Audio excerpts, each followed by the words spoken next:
Welcome to Strong Dads. This is Merrill Hutchinson along with Andy Dalton. Andy, how are you doing today? I'm wonderful. Getting some rest from the busy Memorial Day weekend. That's right. We're on the follow-up, and so we're recording this. And as you were kind of whining and complaining, what happened? You got your shoulders are all burned up. You get one day of sunshine, and you act like a 3-year-old. It's bad. So I've got, most of the time, I've got the biggest farmer's tan in the world because I hardly ever take.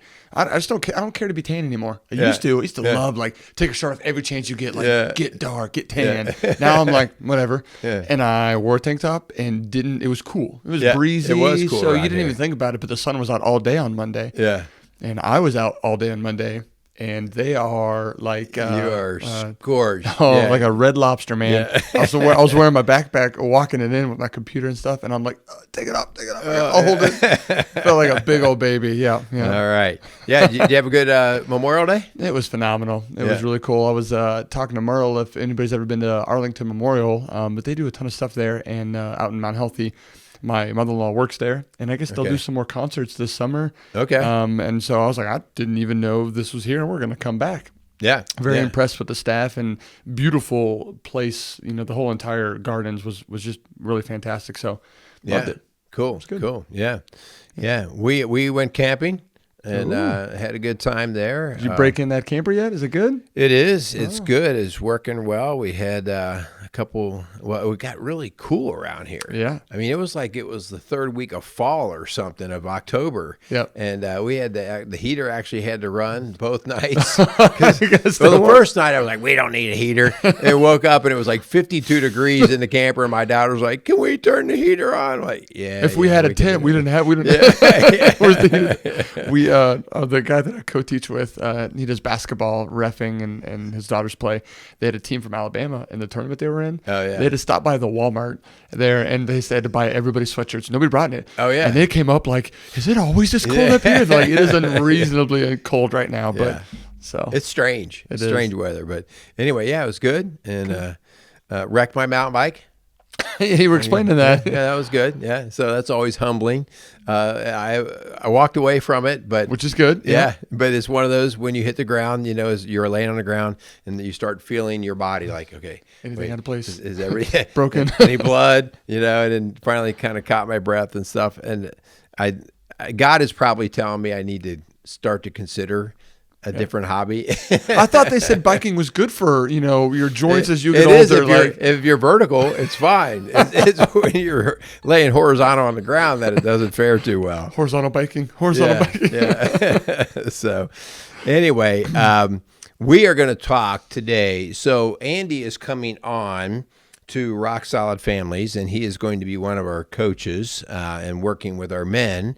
And so one of the things that he and I are going to discuss today are going to be what our role is as dads during the 4 seasons of parenting. Okay, so you and I are going to walk through some of this, but you guys out there that are listening, we want to cover this because as a dad, you have different roles or jobs during different seasons in your kid's life.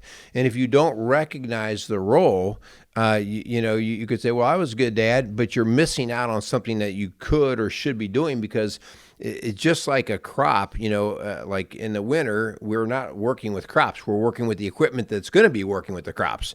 In the spring, we're working with the soil, right? Yeah. We have a job to do.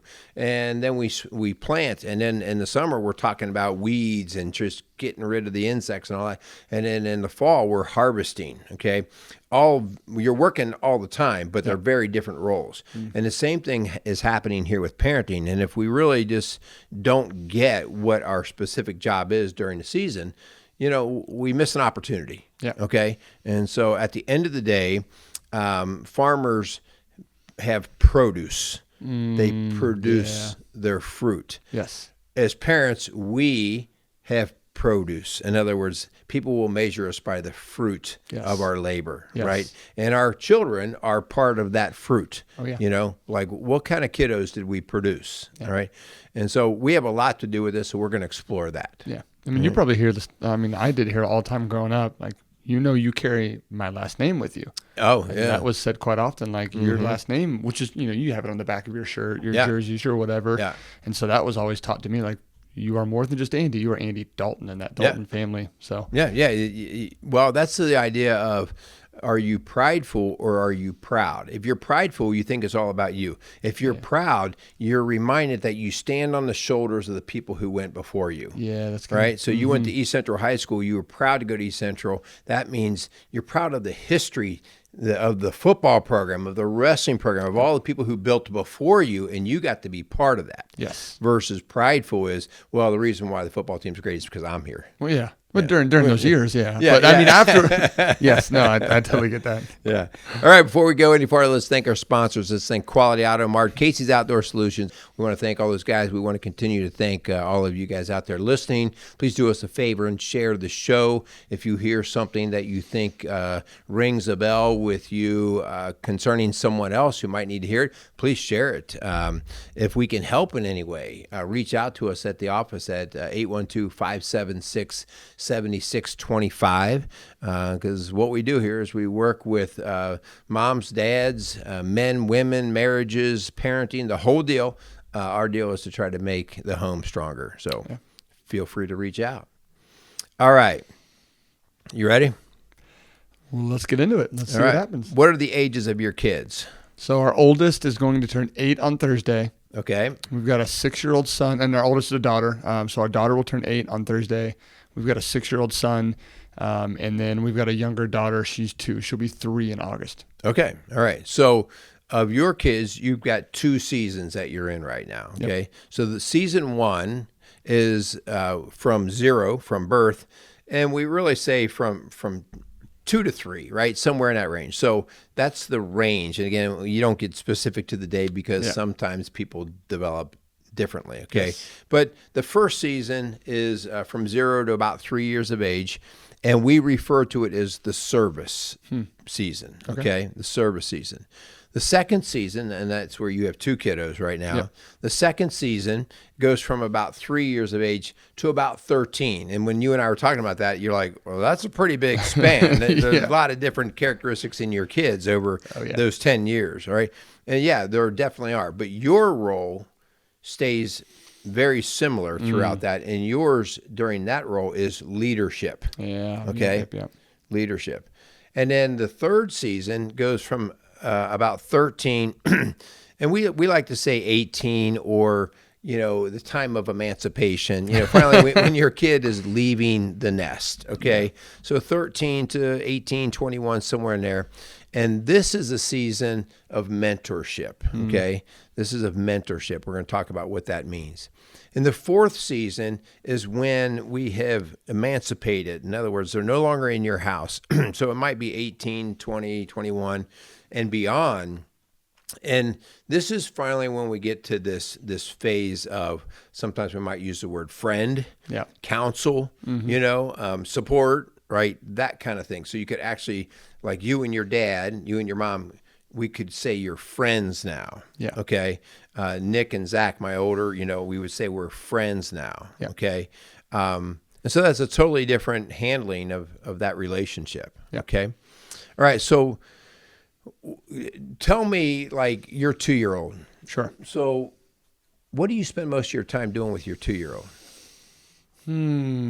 It's playing with her on the times that she's happy and excited and, jump on you. And then the other times it is quality control when you tell her no. But no, it is providing for her. Like you say, service, that makes absolute sense. I am feeding. I am changing her diaper. I am making sure she's not doing something where you're going to get hurt running out in the street. Yep. She loves her no pedal bike and her little scooter. You lean and it turns. By the way, sidetrack. Yeah. Those balance bikes are amazing. Phenomenal.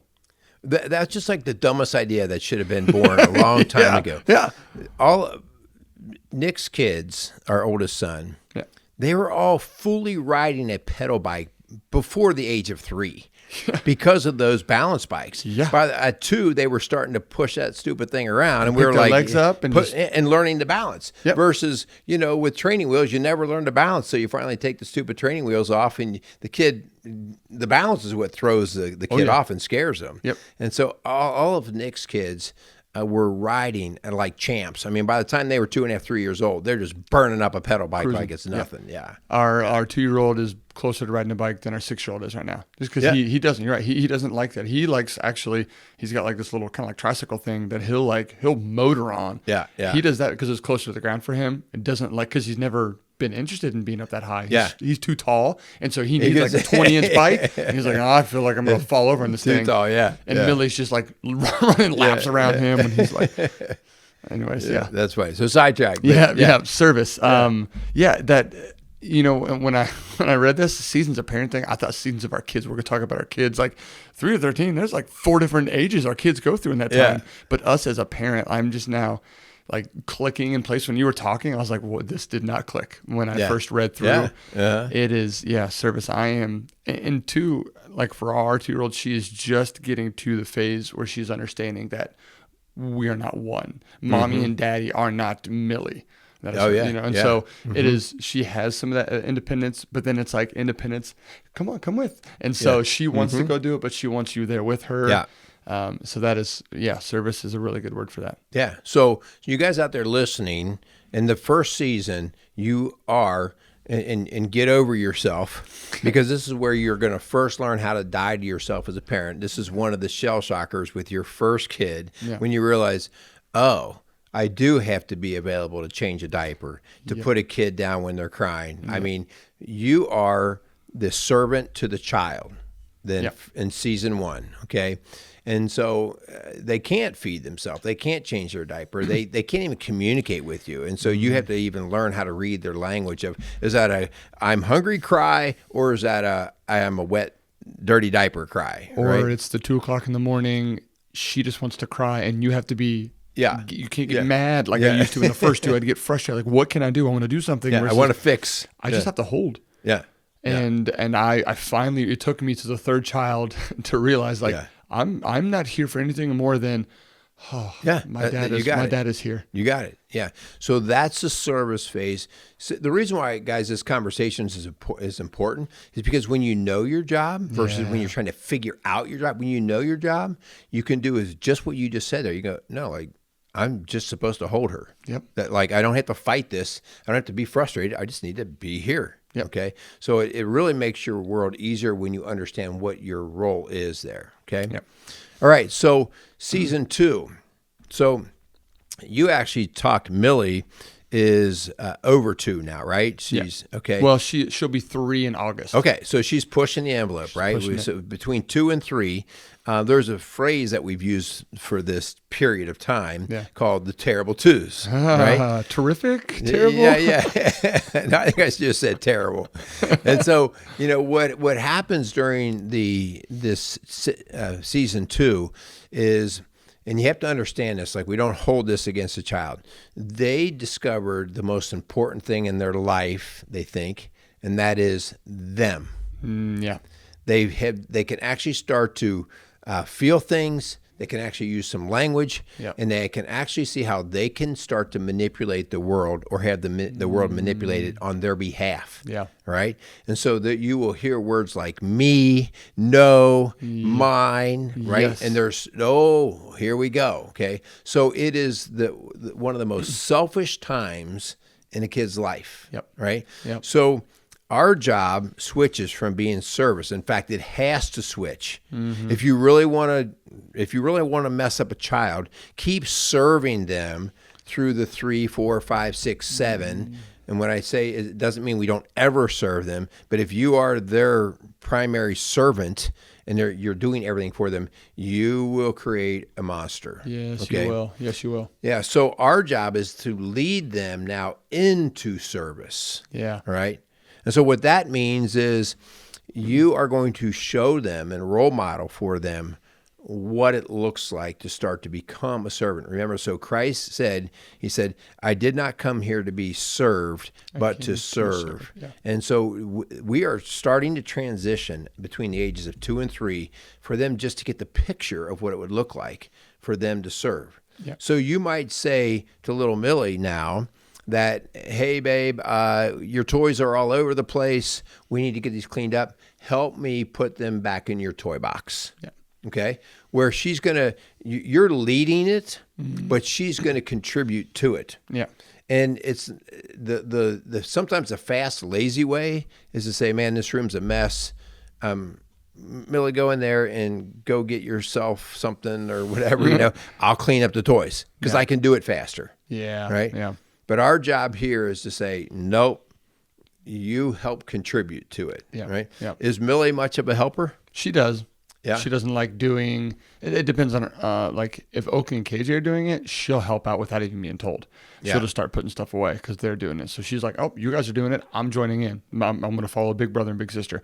That's her biggest thing. If you are saying, "Hey, let's go do this," and it's just us, she will join in a little bit, and it's a little less because again, big brother and sister aren't doing it. If she's doing it by herself, she is no. I don't want to do it at all. Yeah. I don't want any part of that. Yeah. So.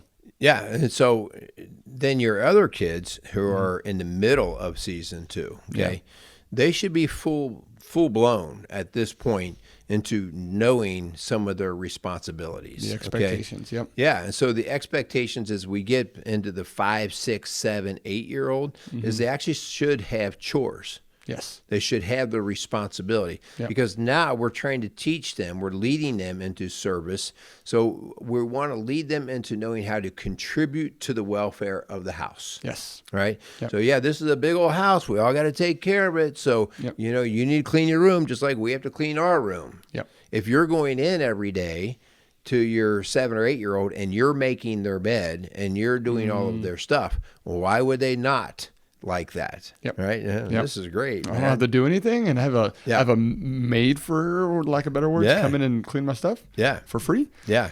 We've started to implement that. They started to clean their own bathrooms, so they've got their own. We've got our bathroom and they've got theirs, and then we've got like the half bath downstairs. So they once a week they flip flop. One person does the floors and the toilet. The other person does the sink, the bathtub, and the mirror. Right? Okay. Normally the bathtub's not too terribly bad, but so they'll do that every Wednesday. Okay. So that's tomorrow, that's theirs. And this summer we're going to increase that list for them and add more responsibilities to them.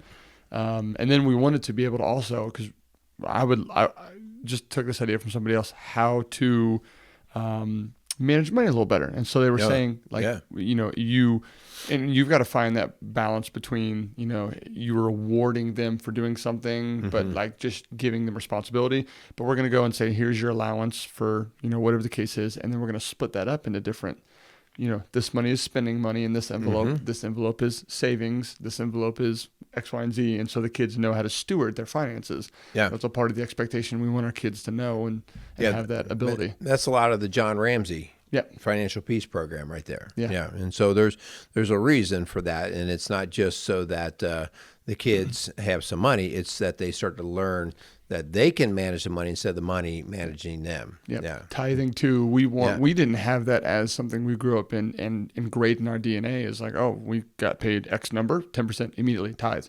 Until we've gotten older, like, oh, we're missing a biblical principle here that is expected of us. And so we wanted our kids to know from a young age when they receive and earned money, like, oh, 10% goes here, and then I can save some, and then I can spend some. Yeah. You're leading them into knowing how to do that, right? And it's really not.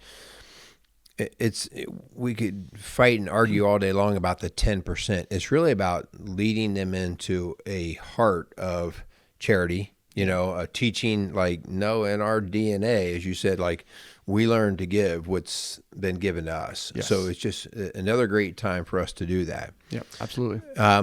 So during this 3 to 13, you are teaching them the ways. You're showing them what the consequences are for these things. Hey, if you don't do this, this is what it's going to cost. Let me ask you this. So this is something that we struggled with. One, you can get jobs done a lot faster if you just do it yourself. Yep. Okay. So that was one, like sometimes you just want to just go do it. The other thing was the quality of their work, right? Yeah. So you might say, go clean the bathroom, and they get done. Dad, I got the bathroom done. And you go look at the bathroom, and the bathroom's like, what did you clean? Yeah, you tell me you actually did. What did you do? I put my toothbrush away. Yeah. So what do you do when it doesn't cut the standard? So for me, and I was looking at this list and thinking like, okay, one, I don't have mentorship and friend counsel yet with our children, but for the service and leadership, man, service is a lot easier. And I say this because I'm seeing the flaws in my leadership with my kids, as we're not all perfect, but like today, mine is grace on getting it done to the expectation that I have in my head. So the standard or the timing of it. And I've got a 6-year-old son. Guess what he does? I'm going to go start working on squirrel. Oh, yeah. Yeah. Legos. Buddy, I thought you said you were going to put your clothes away. Oh, sorry, Dad. I got distracted. Yeah. What were you doing? I don't know.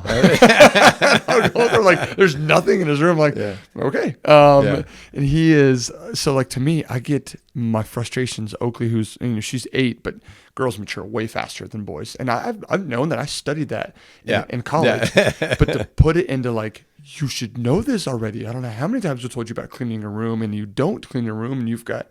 And so for me, that grace of like, they're still kids, they are learning. And then I am modeling behavior for when things aren't done to the expectation. How much am I going to, and I've noticed that I don't know how many times I've apologized. I did today for KJ.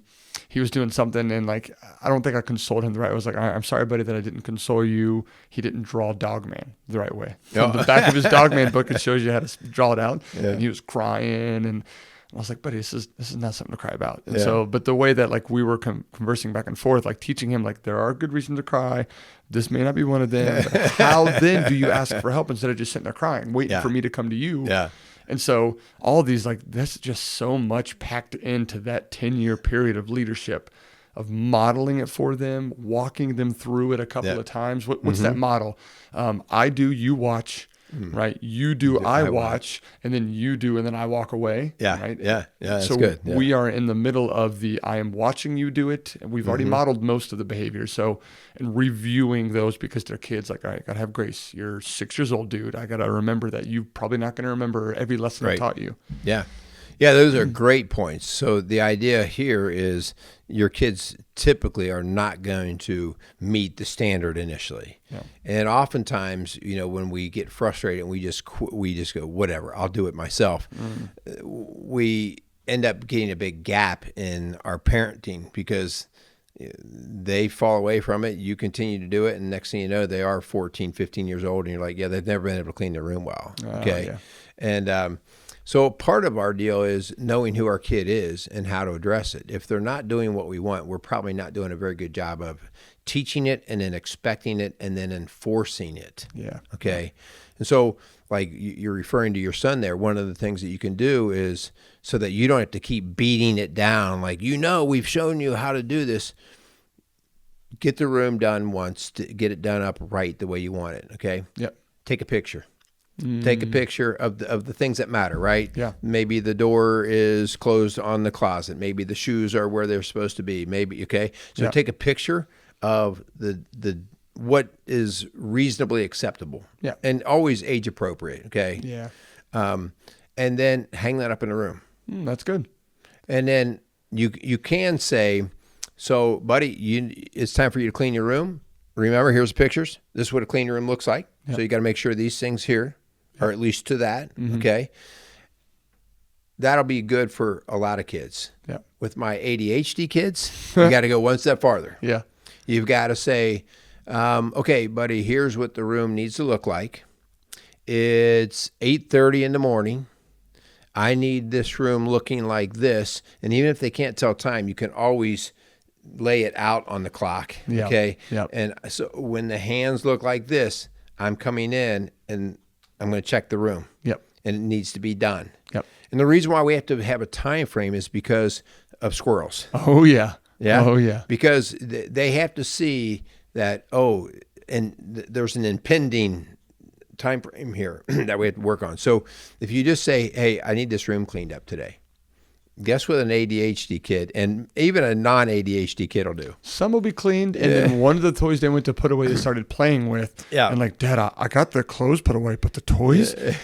We're in the middle of this game. And I got all day to do it. Right? I got all day to do it. I mean, I'm the master procrastinator myself personally. So if you tell me I got a month to do something, I will take 29 and a half days before I start it. You know? But if you tell me it needs to be done yesterday, I will burn it up. Right? So it's just kind of the nature of a lot of us. So, okay, help them out. Yep. Rather than yelling and getting frustrated because you gave such vague demands, just get that room clean today. Yeah. That's on you. And that's on all leaders, for even parents. Like, I want somebody who tells me something like, can you give me some details to this so I know? Yeah. And that's why I said I get frustrated looking at these things, like not at the seasons of parenting, but at me and my leadership, how much better it can be on my kids. That's the first style of leadership. You get to read all these books on leadership and work and everything. Like, well, do it right in your own home. Yeah. Practice there, right? This is where we practice. So that's good. I will also, as we're in this time of the 3 to 13, and you're in the leadership, guys, this is where your kids actually find out if you're a leader. And this is where this means business. So you have to lay down the vision for your kids, right? And what the expectation of reaching that vision is, right? And then you have to give them what will the consequences be, all right?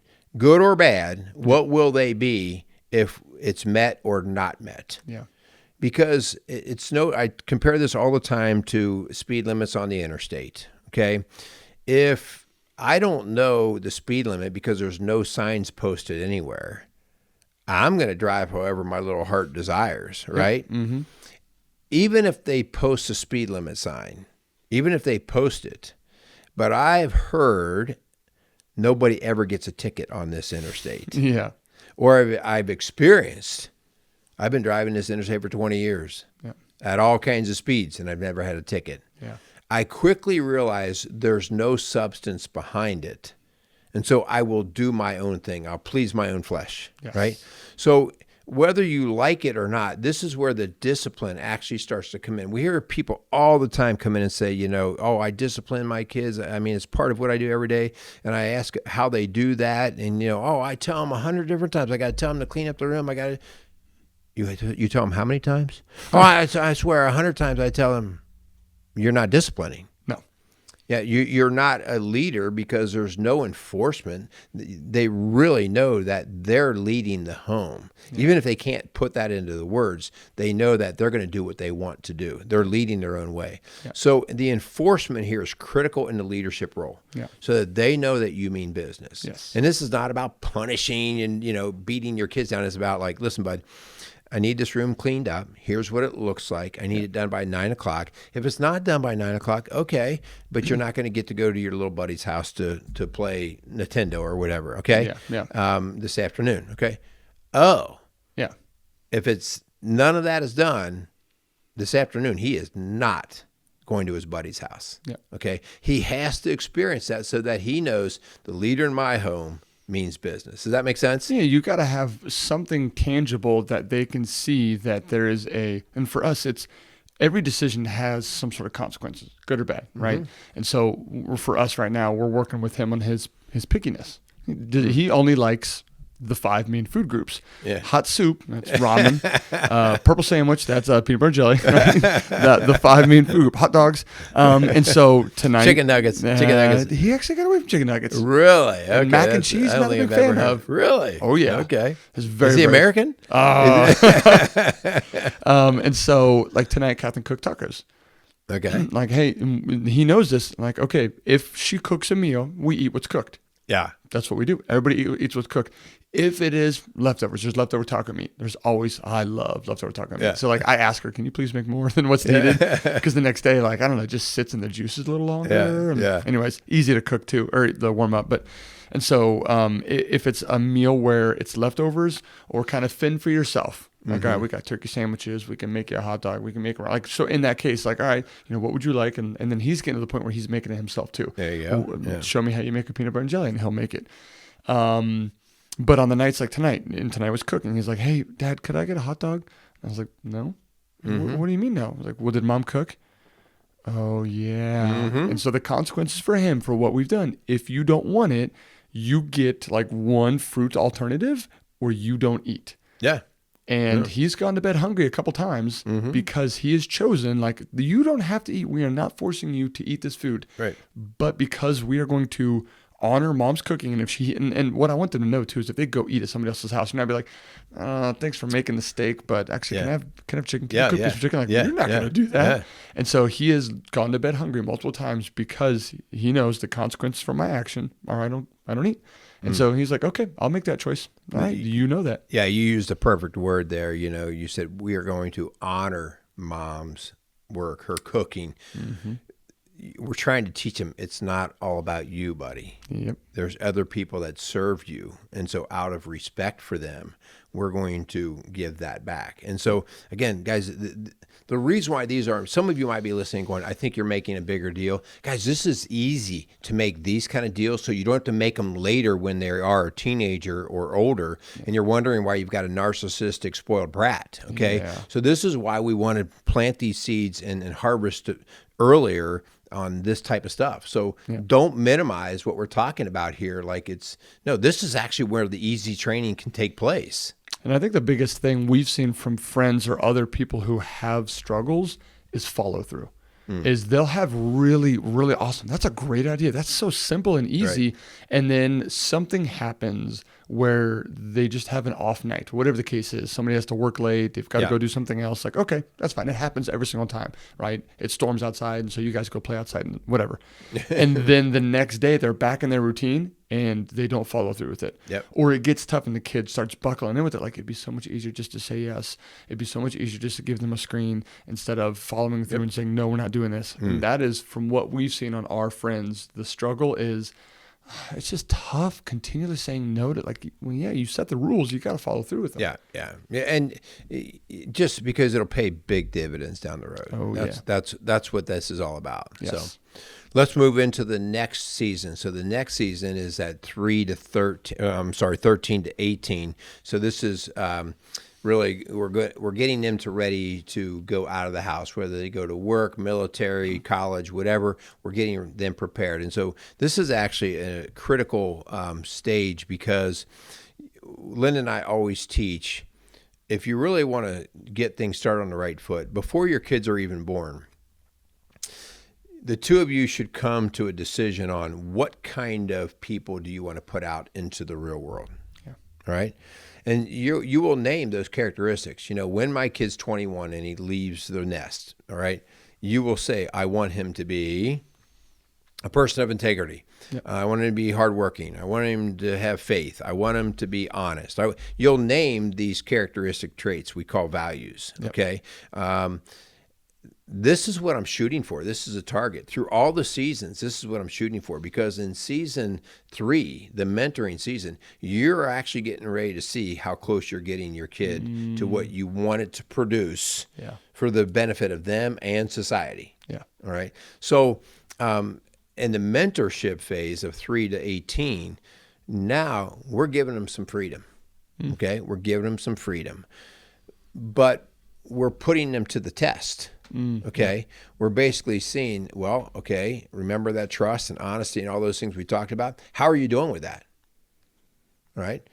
I've shown them what to do.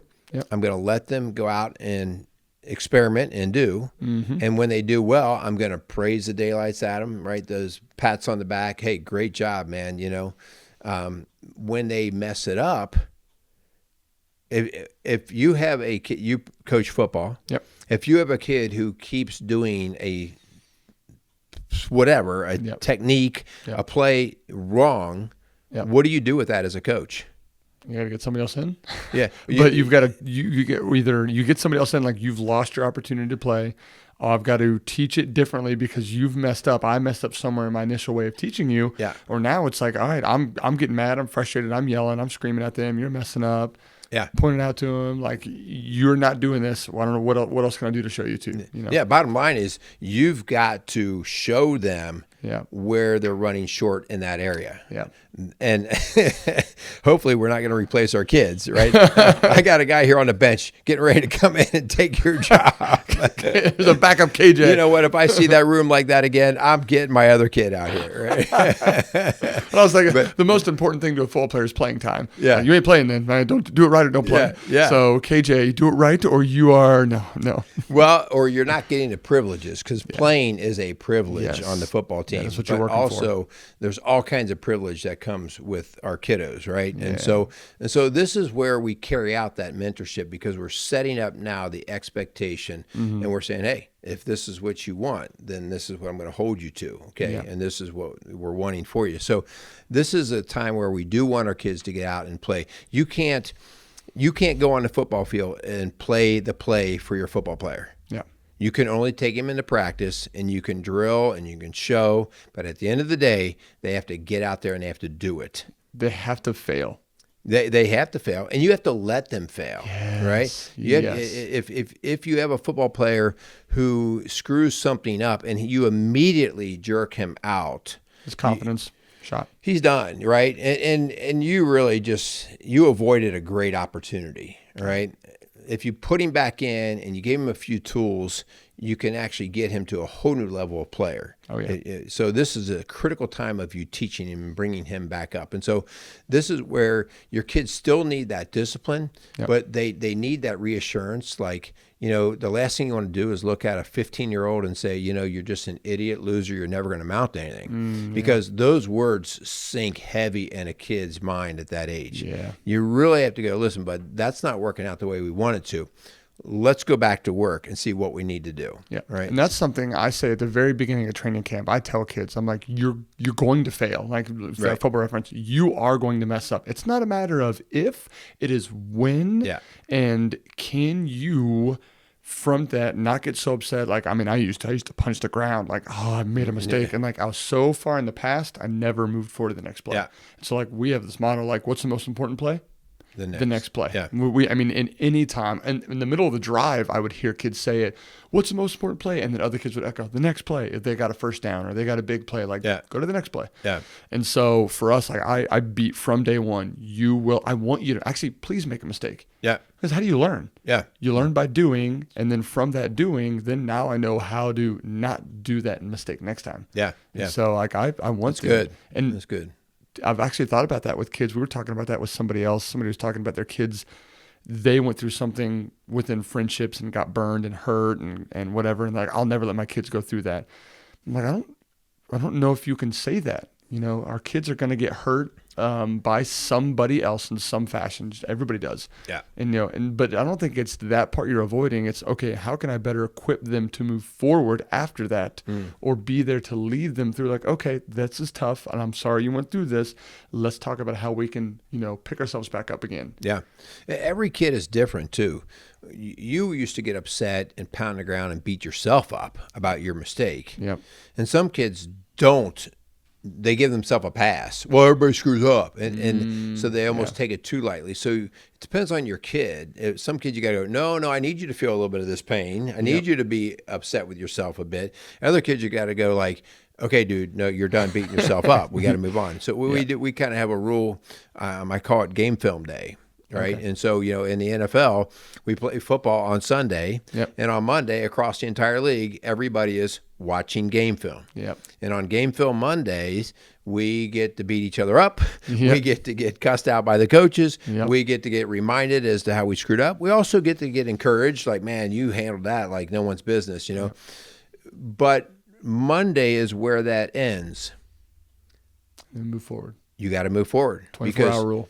Tuesday, Wednesday, Thursday, Friday, Saturday are all about the next game, or like you said, the next play. Yeah. And so if you get a player who's beating himself up all week, he is not moving forward. Yep. Dude, that happened last week. What are you doing now? What's the plan for practice for the next game? So that's a good point. All right. So our last season is season 4, guys, and this is when they're emancipated. This is 18 and older, right? So to me, this has been by far my favorite. Yeah, I'm sure. Because you finally do get to see what you've produced. Yeah. All right. And at the end of the day, not only is it, pleasing, but it's also like, man, what kind of person is this out in society? Yeah. Like, are they an asset or are they costing us? Yeah. And so now we can move into actually using the words that sometimes parents use way too early, and that is friend or counsel. And so, you can actually hang out with your kid. Yep.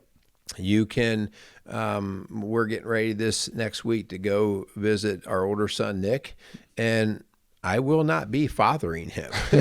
Yeah. I'll be hanging out with him. Yeah. Right. I mean, we'll be messing around and goofing around and talking. And the coolest, Andy, thing that I find in this, and this has just been really neat, is when you have built such a relationship, and I don't know how your relationship is with your dad or your mom or anything, but when you'll go back and ask for their advice because you just trust them. Yeah. You know, where you just like Zach or Nick or one of them will call and just say, hey, I'm thinking about this. What do you think? Yeah. Like, it's just, as a parent, it makes you go, wow. Like, they kind of really respect what we're doing here. And so it's a really cool phase. I will say the hardest part for the mentoring phase is they're also out doing, the friend counsel phase. They're out doing their own life. So you're not nearly in their life. Yeah. I can go months and months and months without seeing, my kids. So that's the hard part. I was going to ask, because I've seen both sides from parents and things that I've been through. Is it hard when you give them advice and counsel, or you're seeing them and you're like, oh, that's not what I would do. That's not what I would do. That's not what I would do. That's not what I would do. Is that tough? I would say only because I've been intentional about handling what you're just talking about there.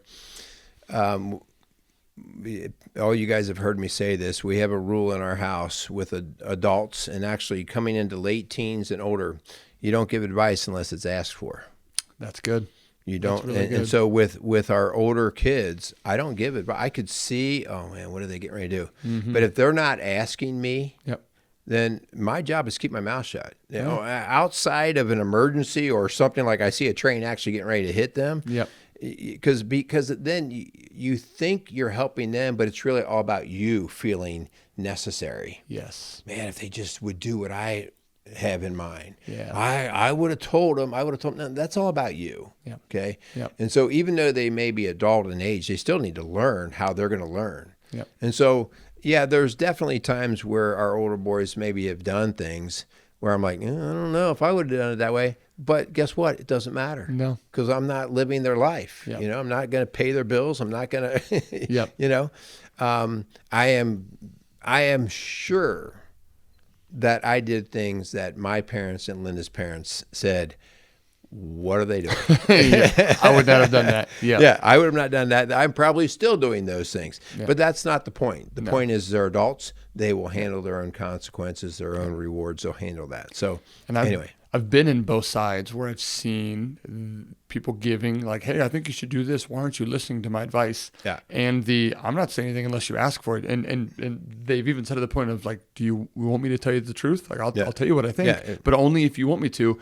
And I'll tell you one side, and it's tougher. And I've actually heard them say like, it was much tougher for me not to say anything. But that's the side that I've leaned to go towards more for counsel. Yeah. And the one that I've found more refuge in a friendship in that side. So for us, like you parents out there, if you've got somebody like, man, but I feel like they're going to go run into a wall.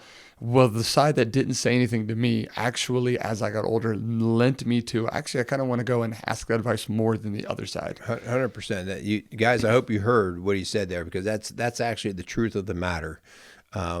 That you have more respect, that they respected you enough to be a man. Guys, I don't know. I'm not a woman, so I don't know exactly how a lady processes this, but I know men want to own their own choices. Yep. They want to own them. So if I made a mistake in something that I did, I want to be able to say, you know what, that was a bad call on my part. The last thing I would want to do is say, Dad, why didn't you tell me that was going to be a bad idea? Nope. Like, Daddy, no, like I'm a man. Yep. And so anyway, a big deal there. Yeah.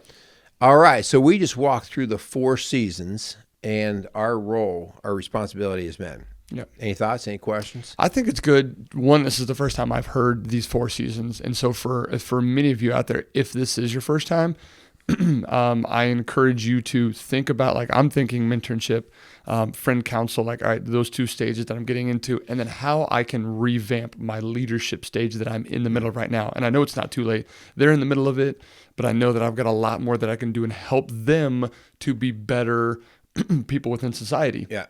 And so even if it's your first time, or if you heard this before and you've got, children in one of those stages, I encourage you, listen to it again and think like intentionally.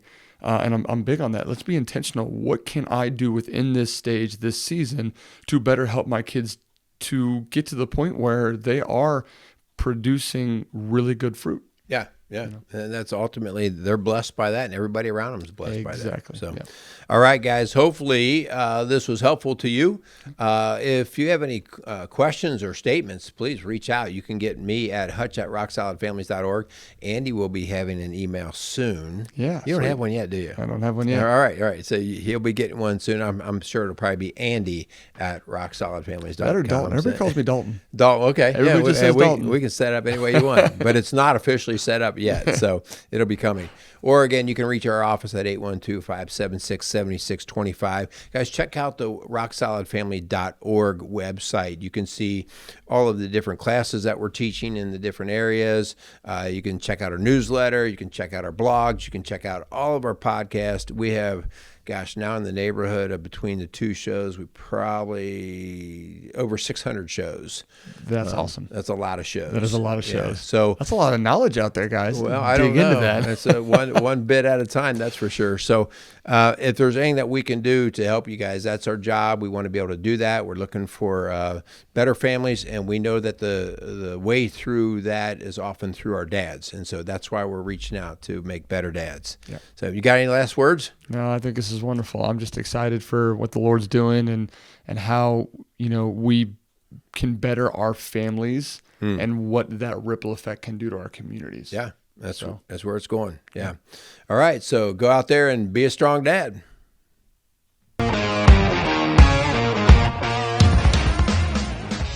Strong Dads wants to thank Quality Auto Mart and Service for being a proud sponsor of the Strong Dads podcast. Started in 1985 and going strong for all these years. Recently, Quality Auto Mart has transitioned from owners of Mark and Nancy Repke to longtime employee Fred and Lorraine Venus. For all your automotive needs and golf cart needs, check out Quality Auto Mart, located across from Indian Lakes on Highway 46 outside of Batesville, Indiana.